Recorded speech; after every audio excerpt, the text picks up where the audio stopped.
From mid-Michigan, Mount Pleasant's own New Central 34 at 5 starts now. Football can be, at times, the most exciting thing to watch, with the potential for upsets, overtimes, game-winning field goals, and missed opportunities. Well, Monday night did not disappoint when it showcased all of those things and reminded us all why we watched the game. The undefeated San Francisco 49ers hosted Russell Wilson and the Seattle Seahawks. Now, the last unbeaten team did exactly what they were expected to do. They came out swinging, getting off to an early lead of 10-0. Seattle's defense gave the first signs of life on their team with a Jimmy G sack fumble return for 6 points to put the team on the board. Russell Wilson would grab the next 14 points for Seattle and jump out to an unlikely lead on the NFC powerhouse.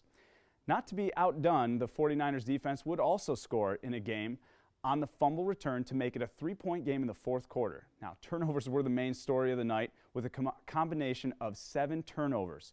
49ers kicker Chase McLaughlin would momentarily be the hero of the night, allowing the unbeaten team to extend the game and force overtime, tied 24-24. Take a look here at the crazy overtime that would lead to the Seattle Seahawks handing the 49ers their first loss on the season. It looked like Russell Wilson had everything going for the Seahawks as he led the team down to the 14-yard line when the unthinkable happened. He threw an interception and allowed San Francisco to take momentum several yards the other way. The hero of the moment was Dre Greenlaw, who had Levi Stadium standing up and cheering on their home team. Apparently there was some sort of high tide and fancy to do in the baseball world. Game 7 against the Astros and Nationals was definitely a game to watch. Houston held a 2-run lead going into the 7th inning. You could say their ship was sailing at full speed. Well, that is until Washington blew a few tiny holes in it. LeBron versus the Warriors, Golden State versus the King. Perhaps the greatest rivalry in the NBA is not between two teams, rather between one team and one man. Last night that rivalry added a new chapter titled The Lakers. The Detroit Red Wings have long since left the days of veteran leadership, highlight Datsuk Deeks, and Lindstrom-like defense.